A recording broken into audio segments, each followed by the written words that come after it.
बिस्मिल्लाहिर्रहमान welcome back. Lecture 20 manage quality और chapter 8 है quality management. Quality management जैसे मैंने कहा था मैनेज क्वालिटी के ये क्वालिटी मैनेजमेंट पहला चैप्टर प्रोसेस ग्रुप है जिसमें एग्जीक्यूशन से रिलेटेड एक प्रोसेस आया जिसे हम यहाँ पे मैनेज क्वालिटी कह रहे हैं। मैनेज क्वालिटी जो है कि एग्जीक्यूशन का प्रोसेस है। अब अपने जहन में रखिए कि अभी आपका प्रोजेक्ट एग्जीक्यूट हो गया। उससे पहले हमने प्लान से रिलेटेड बात की थी कि जब प्रोजेक्ट एग्जीक्यूट नहीं हुआ था। अभी प्रोजेक्ट एग्जीक्यूट हो रहा है तो उसमें हमारे पास जो पहला प्रोसेस है वो है मैनेज क्वालिटी का। तो इसमें हमारे पास कौन कौन सी चीज़ें इनपुट टूल टेक्निक और आउटपुट आ रही हैं वो हम यहाँ पे डिस्कस करेंगे इस चैप्टर में। देखिए यहाँ पे जब आपका काम, अब इस बात को जहन में रखिएगा जब भी किसी प्रोसेस का जिक्र हो तो आपको ये पता होना ज़रूरी है कि ये किस प्रोसेस ग्रुप में आ रहा है। इनिशिएशन में आ रहा है, प्लानिंग में आ रहा है, एग्जीक्यूशन में है, मॉनिटरिंग कंट्रोलिंग में है या क्लोज से रिलेटेड है। जो भी प्रोसेस है आप सबसे पहले ये जानिए। तो जैसे हम बता रहे हैं कि ये जो जो प्रोसेस है मैनेज क्वालिटी ये एग्जीक्यूशन से रिलेटेड है। तो जब काम शुरू हो गया आपका तो आपने अपने जो जो काम है उसकी क्वालिटी को चेक करना है जब वो इन प्रोसेस है। साथ साथ उसकी क्वालिटी को हमने देखना है। हमने प्रिवेंशन पे ज़्यादा ज़ोर देना है बजाय कि इंस्पेक्शन की। इंस्पेक्शन होती है प्रोडक्ट के प्रोड्यूस होने के बाद, जब सब कुछ टाइम मटेरियल आपकी एफर्ट सब कुछ इन्वेस्ट हो गया और एक प्रोडक्ट आया और फिर आपने उसको रिजेक्ट कर दिया। तो वहाँ पे आपको बजाय इसके कि हम ये प्रैक्टिस करें, हमने प्रिवेंशन करनी है। जब कोई भी चीज़ इन प्रोसेस है तो हमने उसी वक्त उसकी क्वालिटी से रिलेटेड जो जो फैक्टर्स हैं उसको चेक करना है। कॉस्ट ऑफ कन्फर्मेंस, अब जब रियल डाटा आपके पास आ रहा है एग्जीक्यूशन में तो हमने जो कॉस्ट ऑफ कन्फर्मेंस है उसकी इफेक्टिवनेस यहाँ पे चेक करनी है मैनेज क्वालिटी के अंदर एंड कंट्रोल क्वालिटी के अंदर। यहाँ पे अभी आके हमने इसकी इफेक्टिवनेस को चेक करना है, टेस्ट करना है, इवोल्यूशन करना है डॉक्यूमेंट्स का जो हमने प्लान के अंदर बनाया है कि हमारे क्वालिटी का जो प्लान है वो ये होगा। तो उसको हमने एवेलुएट करना है यहाँ पे और टेस्ट भी करना है। इस प्रोसेस में ये प्रोसेस में हम क्या कोशिश करते हैं जानने की, हम यहाँ पे ये कोशिश कर रहे हैं कि जो क्वालिटी रिक्वायरमेंट्स हैं और जो ऑर्गेनाइजेशन स्टैंडर्ड्स हैं, पॉलिसीज़ हैं, वो आइडेंटिफाइड आ रही हैं हमारे पास, वो फुलफ़िल हो रही हैं हमारे पास। यहाँ क्वालिटी के अंदर जो भी प्रोसेस चल रहे वो सारी रिक्वायरमेंट जो हमने पीछे प्लान के अंदर थी, ऑर्गेनाइजेशन स्टैंडर्ड पॉलिसी, वो क्वालिटी के अंदर आइडेंटिफाई हो रही हैं कि नहीं प्रोडक्ट के अंदर। जो प्रोजेक्ट प्लान हमने दिया वो हमें वो इंटरनेट रिजल्ट्स दे रहा है जिस पे हमने इतनी एफर्ट की थी। क्योंकि अब ये एग्जीक्यूशन हो, तो एग्जीक्यूशन में हमारे पास रियल डाटा आ रहा है। प्लान के अंदर हमारे पास स्पेकुलेशन था और स्पेकुलेशन थी, प्लान के अंदर हमारे पास एक एक्सपेक्टेशन थी, एक इमेजिनेशन हम कह सकते हैं कि वहाँ पे हम सिर्फ सोच रहे थे। अभी एग्जीक्यूशन में रियल डाटा आ रहा है तो देखिए हमारा जो प्लान था वो कितना इफेक्टिव है।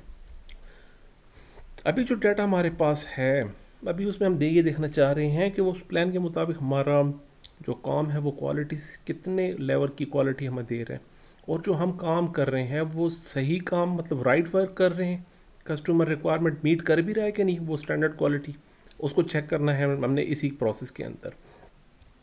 Are we following the same process and procedure at plan, हम प्लान से डेविएट तो नहीं कर रहे हैं, हमने प्लान में कुछ और मेंशन किया था और अभी यहाँ पर जो एग्जीक्यूशन वहाँ कुछ और हो रहा हो तो डेफिनेटली हमारे पास प्लान रिजल्ट नहीं आने वाले। तो हमने इसको मेक श्योर करना है। Can the process procedure be improved? There are number of ways to improve some process and procedure. तो हमने फाइंड आउट करना है is there some other alternate process जो हम फॉलो करके लेस कॉस्ट के अंदर हमने same level of quality produce कर सकते हैं। इज देयर सम वे, तो हमने इसके अंदर ये भी चेक करना है। How can we increase efficiency and prevent the problems, तो हम किस तरह एफिशिएंसी को इम्प्रूव करेंगे और प्रॉब्लम आइडेंटिफाई और प्रिवेंट कैसे करेंगे ये भी हम जानने की यहाँ पे कोशिश करेंगे। The process of managing quality also include evaluating all the parts of product design. जो प्रोडक्ट डिज़ाइन जो हमारे पास हुआ था, जो हम किस तरह उसको डिज़ाइन किया था, उसको जब इम्प्लीमेंट कर रहे हैं उसमें कोई इम्प्रूवमेंट का आस्पेक्ट है उसको हमने यहाँ पर इवेलुएट करना है इसी प्रोडक्ट डिज़ाइन को। अच्छा जी, work perform and manage quality will uncover any process that will be result in high level code that is not accepted. ऐसा कोई प्रोसेस तो नहीं आप कर रहे, किसी पे अमल कर रहे कि जो हमारे पर डिज़ायरेबल लेवल ऑफ क्वालिटी ना प्रोड्यूस करें। हम प्रोसेस इसके अंदर दो चीज़ों का ख्याल रखिएगा। एक चीज़ ये है कि हम उस प्रोसेस को फॉलो ही नहीं कर रहे जो हमारे पास प्लान में था, एक बात तो ये है। तो डेफिनेटली आपके रिजल्ट डिफरेंट आ रहे हैं, एक बात ये। दूसरी बात ये है कि जो प्रोसेस हमने ऑलरेडी डिफाइन किया था वो प्रोसेस ही गलत था। वो जो इसका एनालिसिस था इस प्रोसेस के अंदर वो ही गलत था। या तो हम प्रोसेस को फॉलो नहीं कर रहे जो हमारे पास प्लान में डिफाइन हुआ, तो तब हमारे पास सेम लेवल ऑफ क्वालिटी आ नहीं रही, उस लेवल की क्वालिटी नहीं आ रही, या वो प्रोसेस ही गलत था। जो हमने प्रोसेस डिफाइन किया था उसके अंदर थोड़ा बहुत फॉल्ट है। तो हमने ये जो गैप है इसका एनालिसिस करना है। आज जो प्रोसेस है वो कितने हद तक ठीक हमने डिफाइन किया था, और उस प्रोसेस से हमारे पास कैसे रिजल्ट्स आ रहे हैं, ये हमारा एक मेन पार्ट होगा इस मैनेज क्वालिटी के अंदर। While the something in execution, while the something in production. इसके अंदर कौन कौन से टूल्स होंगे, इसके अंदर मेजर जो as per the PMI context, तो प्रोजेक्ट मैनेजमेंट के कॉन्टेक्स्ट से जो जो टूल्स टेक्निक है वो हम यहाँ डिस्कस करेंगे अभी। इसके अंदर चेक लिस्ट हम यूज़ कर सकते हैं, वेल नोन एक टूल है, चेक लिस्ट करते हैं कि रेलिवेंट चीज़ें जो थी मैट्रिक्सेस जो हैं वो हम फॉलो कर रहे हैं या नहीं कर रहे हैं। Cost effective, cause and effective, जिसको हम फिशबोन कहते हैं, अशिकावा डायग्राम भी कहते हैं, एंड वाई डायग्राम भी कहते हैं। किसी डिफेक्ट की मल्टीपल रीजंस हो सकती हैं, डिफरेंट सेक्शंस हो सकती हैं। अगर कोई डिफेक्ट आया वो पर्सनल रीज़न से भी हो सकता है, वो किसी मशीनरी के प्रॉब्लम भी हो सकता है, मेथड्स का इशू हो सकता है, मटेरियल का हो सकता है, मेजरमेंट्स का हो सकता है, एनवायरमेंटल हो सकता है, मेथड हो सकता है। इन सब की किसी न किसी इन सब की कंट्रीब्यूशन से आफ्टर ऑल हमारे पास कोई प्रॉब्लम आ रही है। तो with the help of this diagram, frequently exam में आता है, कॉज एंड इफेक्ट के क्वेश्चन अक्सर आते हैं एग्ज़ाम में, कि किसी एक स्पेसिफिक प्रॉब्लम की मल्टीपल रीजंस हो सकती है, मल्टीपल कैटेगरीज हो सकती है, मल्टीपल सेक्शन हो सकता है। तो ये फिशबोन डायग्राम, अशिकावा डायग्राम काफ़ी फेमस है, कॉज एंड इफेक्ट है, किस बात की वजह से कौन सा प्रॉब्लम आ रहा है। ये हमारे पास एक डायग्राम, एक टूल है। स्कैटर डायग्राम में हम देखते हैं दो पैरामीटर्स को कंपेयर करते हैं। हमारे पास कोई भी दो पैरामीटर्स हैं, किसकी वजह से दूसरे पैरामीटर पे इम्पैक्ट पड़ रहा है। देखिए, अगर टेम्परेचर हमारे पास इंक्रीज़ कर रहा है तो इस इंक्रीज़ की वजह से हमारे पास सेल में जो है वह उसके वेरिएबल्स चेंज हो रहे हैं। Because of the increase in one variable, the effect definitely applies on the other variable, that is say। तो स्कैटर डायग्राम में हम किसी भी डायग्राम पे हम प्लॉट आउट करते हैं उसके रिजल्ट्स को, कि एक अगर वेरिएबल इंक्रीज़ कर रहा है तो उसकी वजह से दूसरे वेरिएबल पे क्या इम्पैक्ट पड़ रहा है, तो उसको हम किसी डायग्राम में ड्रा करके तो उसके ट्रेंड को हम जानने की कोशिश करते हैं। डॉक्यूमेंट एनालिसिस में किया जाएगा, हम करेंगे कि जो हमारे पास डॉक्यूमेंट हमने जो जो इसके अंदर मेंशन किए हैं, ये इस हम जब इस प्रोसेस में मैनेज क्वालिटी के अंदर मुख्तलिफ हमारे पास डिलीवरेबल्स आ रहे हैं, तो कोई ऐसा डिलीवरेबल नहीं है, ऐसा तो नहीं रह गया हमसे जिसके बारे में हमने क्वालिटी एनालिसिस ना की हो अपने डॉक्यूमेंट में। कोई ऐसा प्रोडक्ट या फॉर एग्जांपल हमारा जो वर्क ब्रेन स्ट्रक्चर है वो काफ़ी स्कैटर्ड है, काफ़ी कम्प्लेक्स है, तो मे बी प्लान में हमारे पास कोई एरिया ऐसा रह गया हो कि जिससे रेलिवेंट हमने कोई project management quality management plan define ना किया हो, कोई प्रोसेस उसके रेलिवेंट प्रोसेस डिफ़ाइन ना किया हो। तो एग्जीक्यूशन में यहाँ पे मैनेज क्वालिटी के प्रोसेस में हमने डॉक्यूमेंट एनालिसिस करने, देखें किसी भी स्पेसिफिक डिलीवरी से रेलिवेंट कोई डॉक्यूमेंट हमारे पास रह तो नहीं गया, हम दोबारा रिव्यू करेंगे। अल्टरनेटिव एनालिसिस में हम देखते हैं कि इज़ देयर सम वे और consider the all the ways to solve a specific issue और one problem.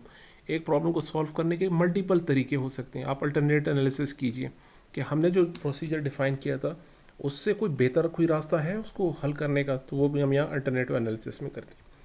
Design of experiment is very interesting thing, इसमें उसको मैं अब यहाँ पे डिफ़ाइन करना चाहूँगा। डिज़ाइन ऑफ एक्सपेरिमेंट ये है कि अगर आप प्रीवियसली देखें किसी भी प्रोडक्ट के किसी भी फैक्टर को हम उसको मॉडिफाई कर सकते हैं, हमेशा चीज़ एक से नहीं रहती। तो मैं इसको समझाना चाहूँगा इस एग्जांपल से। देखिए, पहले हमारे पास जो फ़ैन के डिमर से, अगर आप अक्सर आपको याद हो तो इस तरह बिग साइज़, बड़ा साइज़, हाई वेटेड, वेट भी ज़्यादा होता है, लगाना भी काफ़ी मुश्किल, और कॉस्ट का तो मुझे पता नहीं उस टाइम में काफ़ी कॉस्टली होंगे नहीं होंगे, लेकिन उस टाइम इस तरह फ़ैन डिमर के जो डिज़ाइन थे वो इस तरह थे। अभी जो आ रहे हैं, अभी देखिए हमारे पास कितने स्लिम एंड स्मार्ट, अब देखें उससे नेक्स्ट लेवल पे आ जाते हैं। अब नेक्स्ट लेवल पे देखिए, तो इसे कहते हैं किसी भी प्रोडक्ट के अंदर आप इम्प्रूवमेंट्स के फैक्टर्स को देखिए, हम उसको कहाँ तक लेके जा सकते हैं। तो डिज़ाइन ऑफ एक्सपेरिमेंट हम कहते हैं कि किसी भी प्रोडक्ट के कंपोनेंट्स को हम इंजीनियरिंग के थ्रू उसका एनालिसिस करते हैं, कोई is there some way to provide the same level of quality at the least costly way, तो कॉस्ट भी कम हो जाए और क्वालिटी के लेवल भी या तो बरकरार रहे या उससे भी अच्छा हो जाए। तो हम इस डिज़ाइन ऑफ एक्सपेरिमेंट में ये करने की कोशिश करते हैं। प्रोसेस एनालिसिस में हम क्या करते हैं कि हम कंटिन्यूस इम्प्रूवमेंट लाने की कोशिश करते हैं, to identify focus on identify improvement that might not be need in processes. हम मुख्तलिफ प्रोसेस के सेक्शंस को, प्रोसेस के फैक्टर्स को एनालाइज करके उसको मज़ीद बेहतर बनाने की कोशिश करते हैं। प्रोसेस एनालिसिस के अंदर किसी भी प्रोडक्ट को प्रोड्यूस करने के जो भी प्रोसेसेस हैं, तो वन बाय वन हम प्रोसेस को एनालाइज करके उसमें इम्प्रूवमेंट के फैक्टर्स को आइडेंटिफाई करके उसको इम्प्रूव करने की यहाँ पे कोशिश करेंगे। ये मैनेज क्वालिटी क्या है, क्योंकि जो प्रोसेस है आपका वो एग्जीक्यूशन में, प्रोडक्ट एग्जीक्यूट हो रहा है, कोई चीज़ बन रही है, तो उस टाइम हम प्रोसेस एनालिसिस करके उसमें कंटिन्यूस इम्प्रूवमेंट के फैक्टर को मेक श्योर करेंगे। यहाँ पर किसी भी डिसीजंस, देखिए मल्टी क्राइटेरिया डिसीजंस के हम मल्टीपल फैक्टर्स रखते हैं। किसी भी फॉर एग्जांपल किसी भी चीज़ को प्रोड्यूस करने में टाइम कितना लग रहा है, उस पर क्वालिटी कितनी आ रही है, ह्यूमन रिसोर्स कितना आता है, उस पर कस्टमर सेटिस्फेक्शन क्या आती है, कोई एक्स्ट्रा कॉस्ट तो नहीं आ रही, तो फिर क्वालिटी लेवल कितना मिलेगा हमें। तो मल्टी क्राइटेरिया डिसीजन एनालिसिस में हम मल्टीपल फैक्टर्स को पॉइंट्स देते हैं कि यार मेरा ज़्यादा फोकस टाइम पे है, यार हमारा ज़्यादा फोकस कॉस्ट पे है, हमारा ज़्यादा फोकस कस्टमर सेटिस्फेक्शन पर है, हमारा ज़्यादा फोकस जो आउटपुट बनेगा उसकी क्वालिटी पर है। तो आपके प्रोजेक्ट को लेकर जो आपके लिए इम्पोर्टेंट है, आप उसके रेलेवेंट फैक्टर को ज़्यादा वैल्यू दे रहे होते हैं, और उसके बाद जब हम सम अप करते हैं जिसकी वैल्यू ज़्यादा आती है, हम वही डिसीजन को कलेक्ट करते हैं। इस तरह किया जाता है। तो हम मल्टी क्राइटेरिया डिसीजंस के अंदर हम मुख्तलिफ फैक्टर्स को वैल्यू दे के उससे सम अप करके उससे रेलेवेंट डिसीजंस लेते हैं। इसी तरह जो हमारे पास डिसीजन फैक्टर्स है, इसी से रेलेवेंट एक और टर्म यूज़ होती है, प्रायोरिटाइजेशन का मैट्रिक्स होता है। किस चीज़ को आप प्रायोरिटी दे रहे हैं। देखिए एक मैट्रिक्स है हमारे पास, एक्स एक्सेस जो हमारे पास है, यहाँ पर हमारे वैल्यू डिफाइन करती हैं, लो से हम हाई की तरफ जा रहे हैं, रिस्क फैक्टर हम लो से हाई की तरफ जा रहे हैं, एफर्ट देखते हैं हम लो से हाई की तरफ जा रहे हैं, और कॉस्ट देखिए हम लो से हाई की तरफ जा रहे हैं। तो हमारे पास जो 4 क्वाड्रेंट्स आते हैं, तो आप उसको किस तरह ट्रीट करेंगे, कैसे डील करेंगे। हम इस लेवल पे आते हैं, हाई लेवल का रिस्क है, उस पर एफर्ट भी लो है, लेकिन कॉस्ट काफ़ी ज़्यादा है, हम उसको अवॉइड करेंगे बिल्कुल ही। और ऐसा फैक्टर है जो कि हमारे पास रिस्क फैक्टर बहुत कम है और कॉस्ट भी काफ़ी कम है, तो उसे हम कंसिडर कर लेते हैं। हमारे हिसाब से हम यहाँ देखते हैं, हम इसको प्रायोरिटाइज कर लेते हैं, इन्वेस्टिगेट करते हैं 4 क्वाड। तो ये totally depends on your project. आपके प्रोजेक्ट में जो बेहतर है वो आप कीजिए, लेकिन जो टूल टेक्निक है उससे फेमिलियरिटी, उससे इंट्रोडक्शन होना, उसके बारे में जानना बहुत ज़रूरी है पीएमपी के एग्ज़ाम के प्रॉस्पेक्ट से। फ्लो चार्ट इस तरह होता है, ये सारी इमेजेस आपके दिमाग, आपके माइंड में रहेंगी। जब आप एग्ज़ाम में बैठेंगे, कोई वर्ड आता है तो उससे रेलेवेंट इमेज अपने जहन में क्रिएट कीजिएगा कि यार ये चीज़ कहाँ पे काम आ रही है। अभी हम एग्जीक्यूशन में, तो हम फ्लो चार्ट्स को भी साथ साथ देख रहे हैं कि हम उसी को फॉलो कर रहे हैं नहीं, फ्लो चार्ट को भी साथ साथ देखेंगे। एफिनिटी डायग्राम चेक किया जाएगा कि हमारे पास किस चीज़ को मेक श्योर करने के लिए कौन कौन से फैक्टर्स होते हैं और उसके सब फैक्टर कौन कौन से हैं। हमारे पास money spend during the cost, during the project to avoid the failure, कौन कौन से फैक्टर्स हो सकते हैं फेलियर को अवॉइड करने के लिए। और ये money spend during and after the project because of failures, failure हुआ, non conformance, cost of non conformance, I don't care about the quality, then let's get ready for the failures. तो failures वहाँ पर रीवर्क्स आते हैं, scraps आते हैं, liabilities बढ़ गई, वारंटीज़ होगी, पेनल्टीज़ आ गई, गवर्नमेंट की बिजनेस लॉस भी हो सकता है। तो कॉस्ट ऑफ नॉन कन्फर्मेंस और कन्फर्मेंस को हम यहाँ पे ड्रा करते हैं with the help of affinity diagram. Audit किया जाता है, हमने जो प्रोसेस डिफाइन किया है वो कितने लेवल तक इफ़ेक्टिव है। आइडेंटिफाई द गैप, हम उसके अंदर गैप डिफाइन करने की कोशिश करते हैं कि कहाँ पे हमारे पास गैप रह गया और किस किस जगह पे थोड़ी इम्प्रूवमेंट की ज़रूरत है। तो ऑडिट आप भी कर सकते हैं, क्वालिटी कंट्रोल डिपार्टमेंट भी कर सकते हैं, आउटसाइडर भी, आप कंसल्टेंट भी हायर कर सकते हैं। जो आपकी ऑर्गेनाइजेशन की जो पॉलिसी, आप उसी तरह जा सकते हैं। किसी भी एक फैक्टर को मेक श्योर करने के लिए आपके डिज़ाइन में किस फैक्टर को हम इम्प्रूव करें कि उससे हमारे पास रिलायबिलिटी फॉर एग्जांपल ज़्यादा हो जाए, या सिक्योरिटी ज़्यादा हो जाए, या सर्विसिबिलिटी ज़्यादा हो जाए। तो अपने डिज़ाइन के अंदर वो कौन सा फैक्टर है जिसको इंक्रीज़ या डिक्रीज़ करने से एक स्पेसिफिक वैल्यू बढ़ेगी, इसे कहते हैं डिज़ाइन ऑफ एक्स। हमारे डिज़ाइन में वो कौन सा फैक्टर है जिसको हम थोड़ा सा डेविएट करें या चेंज करें या मॉडिफाई करें या इम्प्रूव करें, तो उससे हमारे पास एक स्पेसिफिक क्वालिटी का सर्टेन, हम कह सकते हैं मैट्रिक्स ले सकते हैं, या कोई factor for example reliability increase हो जाएगी, या सिक्योरिटी इंक्रीज़ हो जाएगी, या सर्विसिबिलिटी, या द टर्म्स लाइक दिस। इस तरह कौन सी कुछ किस चीज़ पे इफ़ेक्ट पड़ेगा डिज़ाइन ऑफ एक्स को इम्प्रूव या डिक्रीज़ या मॉडिफाई करने से। तो इसको कहते हैं डिज़ाइन ऑफ एक्स। किसी भी चीज़ के किसी एक फैक्टर को इम्प्रूव करें या मॉडिफाई करें तो उससे दूसरी जो क्वालिटी रेलिवेंट टर्म्स है वो इंक्रीज़ हो जाती है हमारे पास। सॉल्विंग प्रॉब्लम डेफिनेटली एग्जीक्यूशन में आएंगे हमारे पास। तो उसके स्टेप्स कौन से हैं? देखिए, सबसे पहले आपने रियल प्रॉब्लम को डिफाइन करना है, सिम्टम्स को नहीं। हमने रियल प्रॉब्लम को डिफाइन करना है, असल में प्रॉब्लम का क्या था। उसके लिए आप काज एंड इफेक्ट डायग्राम यूज़ कर सकते हैं, हम फिश बोन डायग्राम वो भी यूज़ कर सकते हैं, एफिनिटी डायग्राम यूज़ करें, माइंड मैप यूज़ करें। कोई भी टूल यूज़ करके आप पहले रियल प्रॉब्लम को आइडेंटिफाई करें, प्रॉब्लम को एनालाइज कीजिए, एलेबोरेट कीजिए, हाईलाइट कीजिए यार, और in a very simple and very precise words आपने प्रॉब्लम को डिफाइन करना। ये है प्रॉब्लम, कौन कौन से सॉल्यूशंस हो सकते हैं। हम एक लिस्ट बनाते हैं उसके, यार ये सॉल्यूशंस हो सकते हैं। हम एक शॉर्ट लिस्ट करते हैं, हम कहते हैं यार ये सॉल्यूशंस जो हैं इस पे इफ़ेक्टिवली प्रॉब्लम सॉल्व कर सकते हैं ये सॉल्यूशंस। उसमें कोई बेस्ट वन को हम सेलेक्ट कर लेते हैं, ये सॉल्यूशन उठा लिया, उसको हम इम्प्लीमेंट करते हैं। इम्प्लीमेंट करने के बाद हम उसका रिव्यू देखते हैं, रिजल्ट देखते हैं। हम देखते हैं कि आया उस जो सोल्यूशन था उस सोल्यूशन ने हमारा स्पेसिफिक प्रॉब्लम सॉल्व किया या नहीं किया, उसको कंफर्म करते हैं फिर। तो ये 6 स्टेप्स हैं।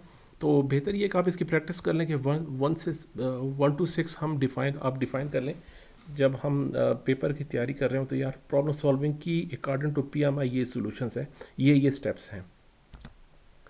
आउटपुट क्या रहेंगे इसमें? हमारे पास टेस्ट एंड इवेल्यूशन का डॉक्यूमेंट रहेगा। हमारे पास प्रोडक्ट बन रहे थे, हमने टेस्टिंग भी साथ साथ कर रहे हैं, एवोल्यूशन भी कर रहे हैं, तो डेफिनेटली क्वालिटी का एक डॉक्यूमेंट एवोल्यूशन का बनेगा, साथ में क्वालिटी रिपोर्ट बनेगी। इस रिपोर्ट की बेस पे चेंज रिक्वेस्ट्स काफ़ी आएंगी कि यार फ्ला प्रोजेक्ट मैनेजमेंट के एरिया में जो प्लान है उसमें इम्प्रूवमेंट की या चेंज की बहुत ज़रूरी है, या प्रोजेक्ट मैनेजमेंट प्लान के कोई पार्ट हमने अपडेट करना है। तो चेंज रिक्वेस्ट का इफेक्ट होगा कि प्रोजेक्ट मैनेजमेंट प्लान के जो फैक्टर्स हैं, जो डॉक्यूमेंट्स हैं, उसको अपडेट किया जाएगा, और अदर डॉक्यूमेंट्स हैं उनको भी अपडेट करेंगे। Thank you so much, see you इंशाल्लाह नेक्स्ट लेक्चर।